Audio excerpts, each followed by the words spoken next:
Matthew 9. Jesus forgives and heals a paralyzed man. Jesus stepped into a boat, crossed over, and came to his own town. Some men brought to him a paralyzed man, lying on a mat.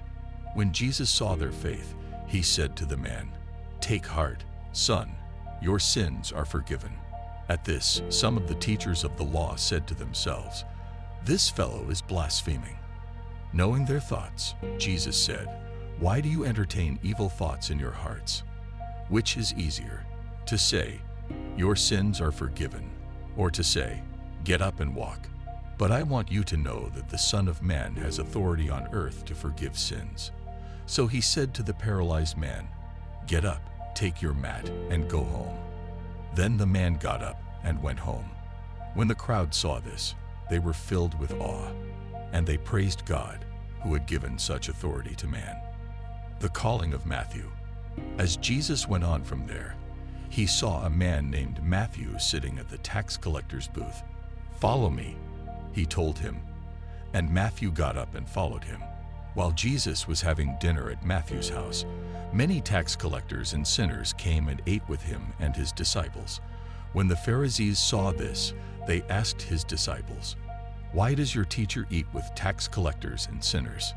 On hearing this, Jesus said, "It is not the healthy who need a doctor, but the sick. But go and learn what this means. I desire mercy, not sacrifice. For I have not come to call the righteous, but sinners." Jesus questioned about fasting.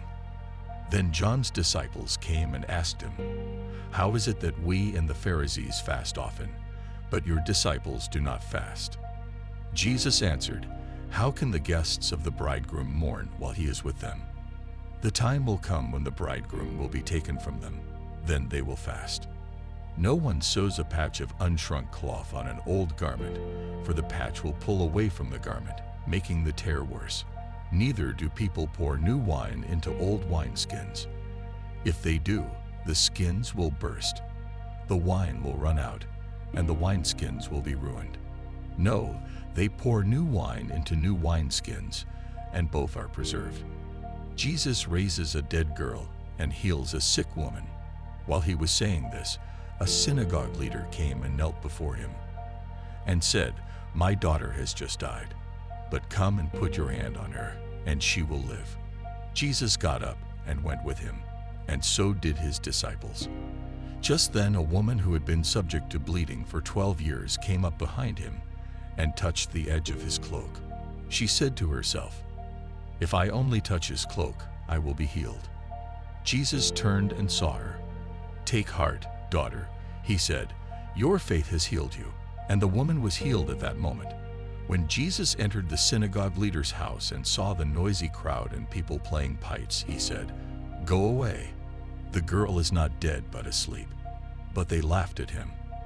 After the crowd had been put outside, he went in and took the girl by the hand, and she got up. News of this spread through all that region. Jesus heals the blind and the mute. As Jesus went on from there, 2 blind men followed him, calling out, "Have mercy on us, Son of David." When he had gone indoors, the blind men came to him, and he asked them, "Do you believe that I am able to do this?" "Yes, Lord," they replied.